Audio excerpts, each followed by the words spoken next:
لیکن اس کے بعد ان کی تاریخ میں ایک دور وہ آیا جب حضرت مسیح علیہ السلام ان میں مبعوث کیے گئے۔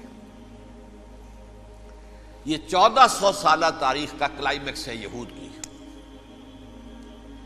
جب کتاب انہیں دی گئی تھی تورات حضرت موسیٰ کے ذریعے، وہ 1400 قبل مسیح کا واقعہ ہے۔ اس وقت سے لے کر اللہ کا وہ فضل ان پر ہوا کہ کوئی ایک لمحہ ایسا نہیں آیا 1400 برس میں کہ ان کے ہاں کوئی نہ کوئی نبی موجود نہ۔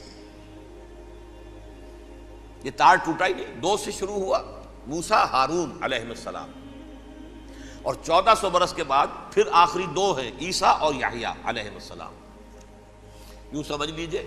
اور اس کے درمیان یہ تار ہے، اور اس تار میں کوئی ایک لمحہ ایسا نہیں آیا کہ کوئی نبی موجود ہو۔ اس میں اتار چڑھاؤ بہت سے آئے ہیں، اس کا وہ میرا موضوع نہیں ہے۔ اس وقت قبل مسیح کی تاریخ جو ہے وہ میرا موضوع نہیں ہے۔ قرآن مجید میں سورہ بنی اسرائیل کے پہلے رکوع میں اس کا تذکرہ موجود ہے۔ وَقَضَيْنَا إِلَىٰ بَنِي إِسْرَائِيلَ فِي الْكِتَابِ لَتُفْسِدُنَّ فِي الْأَرْضِ مَرَّتَيْنِ وَلَتَعْلُنَّ عُلُوًّا كَبِيرًا۔ 2 مرتبہ ان پر عذاب کے کوڑے برسے، پہلے اشوریوں کے ذریعے سے جو شامی تھے، سیرینز اشوری کہلاتے ہیں، پھر بابلیوں کے ذریعے سے یعنی عراقیوں کے ذریعے سے، بیبیلونیا نام تھا عراق کا پہلے، ان پر بہت بڑی بڑی تباہیاں آئیں، اللہ تعالیٰ کی طرف سے عذاب آئے۔ اس کے بعد پھر دوسرے دور میں دوسرا اقتدار کا دور آیا، خربستیاں بڑھ گئیں، تو پہلے گریکس کے ذریعے سے، یونانیوں کے ذریعے سے، اور پھر رومیوں کے ذریعے سے انہیں پسوایا گیا۔ یہ دور گزر چکے تھے ان پر، 2 عروج کے دور اور 2 زوال کے دور۔ میری چھوٹی سی کتاب ہے تنظیم اسلامی کا تاریخی پس منظر، 6-7 روپے کی ہوگی، اس کو آپ دیکھیں گے تو اس میں اس کا پورا نقشہ آپ کو مل جائے گا۔ ویسے تو یہ کہ میری جو ذرا بڑی کتاب ہے سابقہ اور موجودہ مسلمان امتوں کا ماضی، حال اور مستقبل، اس میں نے ان معاملات پر بڑی تفصیل سے بحث کی۔ بہرحال یہ جو دور تھا ان کا 1400 سالہ، وہ اونچ نیچ سے ہوتا ہوا جب آیا ہے حضرت مسیح کی بعثت پر، تو ان کی شرارت کی انتہا یہ ہو گئی کہ اللہ تعالیٰ نے مسیح کو رسول بنا کر بھیجا، رسولاً الی بنی اسرائیل۔ حضرت موسیٰ اور حضرت عیسیٰ کے درمیان رسول کوئی نہیں ہے، سب نبی ہیں۔ حضرت موسیٰ رسول تھے اور حضرت عیسیٰ رسول ہیں۔ درمیان میں داؤد ہو، سلیمان ہو، یشعیاہ ہو، زکریا ہو، یہ سب نبی ہیں، یحییٰ نبی ہیں، رسول نہیں ہے۔ لہذا وہ شہید کر دیے گئے، رسول شہید نہیں ہو سکتا، قتل نہیں ہو سکتا۔ لیکن عیسیٰ اور موسیٰ کے درمیان 1400 برس ان کے جو ہیں، اس کا کلائمیکس ہے حضرت مسیح علیہ السلام کی بعثت، اور حضرت مسیح علیہ السلام کو جسے اللہ نے اپنی روح قرار دیا، روح منہ، کلمتہ القاہا الی مریم، اللہ کا کلمہ، عظیم ترین معجزات۔ انہوں نے کیا کہا؟ یہ ولد الزنا ہے، حرام زادہ ہے، معاذ اللہ، نقل کفر نہ باشد، یہ جادوگر ہے، یہ مرتد ہے، یہ واجب القتل۔ اصل حکومت اس وقت رومیوں کی تھی حکومت، لیکن انہوں نے انہیں آٹونومی دے رکھی تھی، اپنے مذہبی معاملات تم خود طے کر سکتے ہو۔ تو کائفاس جو اس وقت کا ان کا ہیڈ ربائی تھا سب سے بڑا، اس کی عدالت نے فیصلہ کیا مسیح کو سولی چڑھا دیا جائے۔ پائلیٹس پونٹس، اس کے پاس ان کی ازداش پہنچ گئی، یہ ہمارا مجرم ہے مذہبی، یہ مرتد ہے، یہ کافر ہے، یہ جادوگر ہے، یہ واجب القتل ہے، اسے قتل کرو، سولی چڑھا دو۔ خیر وہ لمبی بات ہو جائے گی، اس نے تو اپنے ہاتھ دھوئے کہ صاحب ہمارے پاس کوئی جرم نہیں ہے اس کے خلاف، تم کہتے ہو تو ٹھیک ہے، سولی چڑھا دیتے۔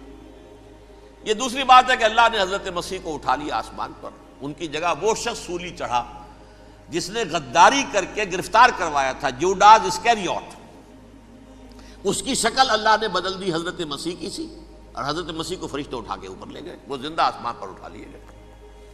اور یہ ساری تفاصیل نہ قرآن میں ہے نہ حدیث میں ہے، یہ انجیل میں ہے، لیکن انجیل کون سی؟ برنباس کی انجیل، gospel of the lord according to saint Barnabas. یہ حواریین مسیح میں سے تھے، لیکن عیسائی ان کو تسلیم نہیں کرتے، ان کی بائبل کو صحیح نہیں مانتے، کینونیکل نہیں مانتے۔ 100 انجیلیں تھیں، 104 تھیں، جن میں سے 4 چنی ہیں انہوں نے، یہ متی اور جان اور مرقس مارکس، یہ ہے تو یہ 4 انجیلیں ہیں، انہوں نے تسلیم کیے کہ یہ کینونیکلز ہیں، یہ تو ہیں حقیقی، باقی جو ہیں 100 اس کو وہ تسلیم نہیں کرتے۔ ان میں سے ایک ہے یہ برنباس، اس میں یہ تفصیل ہے کہ اللہ تعالیٰ نے اس شخص کی، جیوڈاس کی، یہودا جیوڈاس اس کو انگریزی میں کہتے ہیں، اس کی شکل بدل دی حضرت مسیح کی سی، وہ گرفتار ہوا، وہ سولی چڑھا۔ وہ غدار تھا، غداری کی سزا اسے ملنی تھی، وہ مل گئی۔ حضرت مسیح کو فرشتے 4 اٹھ رہے ہیں، جس کوٹھڑی میں حضرت مسیح مقیم تھے، ایک باغ کے اندر روپوش تھے، اس کی چھت پھٹی ہے، 4 فرشتے آئے ہیں، حضرت مسیح کو اٹھا کر لے گئے ہیں، چھت برابر ہو گئی ہے۔ اس کے بعد وہ شخص پکڑا گیا۔ بہرحال حضرت مسیح کو اللہ نے اٹھا لیا آسمان۔ لیکن وہ دن ہے کہ اس قوم کو اب مغضوب علیہم قرار دے دیا گیا۔ نوٹ کر لیجیے، اصل میں تو ہونا یہ چاہیے تھا کہ رسول کی جان کے درپے جب کوئی امت ہو جاتی تھی تو اللہ کا قاعدہ یہ تھا کہ اس امت کو نسیہ منسیہ کر دیا جائے۔ حضرت نوح کی قوم کو ختم کیا یا نہیں؟ حضرت ہود کی نگاہوں کے سامنے قوم عاد برباد کی گئی یا نہیں؟ حضرت صالح کی نگاہوں کے سامنے قوم سمود برباد ہوئی، یہ اللہ کا قاعدہ رہا۔ سدوم اور عمورہ کی بستیاں حضرت لوط علیہ السلام جہاں بھیجے گئے، مدین کا علاقہ جہاں حضرت شعیب بھیجے گئے، اہل فرعون جن کی طرف موسیٰ کو بھیجا گیا، سب ہلاک کر دیے گئے۔ کیونکہ رسولوں کے بارے میں اللہ کا نبیوں کے بارے میں یہ بات نہیں ہے۔ نبی آیا، اس نے دعوت دی، جس نے مان لیا اچھا کیا، اپنے لیے اچھا کیا، نہیں مانا اس کی اپنی جو ہے عاقبت برباد ہو گئی۔ دنیا میں کوئی فیصلہ اس کا نہیں ہوتا، لیکن رسولوں کا معاملہ یہ ہوتا ہے کہ دنیا میں وہ اللہ کی عدالت بن کر آتے ہیں۔ مانو گے تو بچو گے، نہیں مانو گے ہلاک ہو جاؤ۔ تو اس اعتبار سے وہ مستحق تو ہو چکے تھے اس کے کہ انہیں ہلاک کر دیا جائے۔ اب اللہ کی کوئی خصوصی مشیت ہے، اس میں کیا حکمت ہے، وہ ہے ایک حکمت میں بعد میں اگر وقت ہوا تو بتاؤں گا۔ فیصلہ یہ کیا اللہ نے کہ حضرت مسیح کو تو اٹھا لیا زندہ، اور ان کی رسی ابھی مزید دراز کر دی کہ ان کو ابھی مہلت دے دی کہ تمہیں آخری استیصال، جس کو عذاب اکبر کہتا ہے قرآن، سورہ سجدہ جو حضور ہر جمعے کی پہلی رکعت میں فجر میں پڑھتے تھے، وَلَنُذِيقَنَّهُم مِّنَ الْعَذَابِ الْأَدْنَىٰ دُونَ الْعَذَابِ الْأَكْبَرِ لَعَلَّهُمْ يَرْجِعُونَ۔ چھوٹے چھوٹے عذاب اور ایک بڑا عذاب، جبکہ قوم بالکل برباد، نسیم منسیہ، کأن لم یغنوا فیہا، ایسے ہو جائیں جیسے کوئی تھے ہی نہیں آبادیاں، لا یرا الا مساکنہم، اب ان کے مسکن نظر آتے، مکین نظر نہیں آتے۔ یہ عذاب اکبر جو ہے وہ ان پر نہیں آیا، حالانکہ وہ مستحق ہو گئے تھے اسی وقت۔ اس کو یوں سمجھیے کہ کسی شخص کو پھانسی کا حکم تو ہو جائے، ایگزیکیوشن نہیں ہوتا ہے، کئی سال گزر جاتے ہیں پڑے ہوئے، اور معاملات جو ہیں وہ چلتے رہتے ہیں۔ یہ معاملہ ہوا اس کے ساتھ، ورنہ یہ مستحق ہو چکے تھے آخری بربادی تباہی کے، عذاب استیصال، جڑ سے کاٹ دینے والا عذاب، وہ آ سکتا تھا ان پر اسی وقت، لیکن اللہ نے ان کی مہلت دراز کی ہے۔ لیکن اس کے بعد اللہ نے ان کو ایک اور موقع دیا۔ 600 برس بعد حضرت مسیح کے محمد الرسول اللہ صلی اللہ علیہ وسلم کی بعثت ہوئی، اور یہ میں سمجھتا ہوں کہ اس قوم پر اللہ کا اتنا بڑا فضل تھا، اتنا بڑا فضل تھا، اتنا بڑا فضل تھا۔ اب پھر ایک موقع دیا، عسیٰ ربکم ان یرحمکم وان عدتم عدنا، دیکھو اب بھی تمہیں ہم ایک موقع دے رہے ہیں، تمہارا رب تمہارے اوپر اب بھی فضل کرنے کو تیار ہے، رحم فرمانے کو تیار ہے۔ ان ھذا القرآن یہدی للتی ہی اقوم، اس قرآن کے سائے میں آ جاؤ، یہ شاہدرا ہے ہدایت میں آنے کا، اس میں داخل ہو جاؤ، محمد کی تصدیق کرو صلی اللہ علیہ وسلم، دامن محمدی میں آ جاؤ، اب بھی ہم تمہارے گناہ بخش دیں۔ لیکن نہیں، اس قوم نے حضرت محمد صلی اللہ علیہ وسلم کی دشمنی کی کمر کس لی، اور اب یوں سمجھیے اس تاریخ سے لے کر آج تک یہ گٹھ جوڑ ہے۔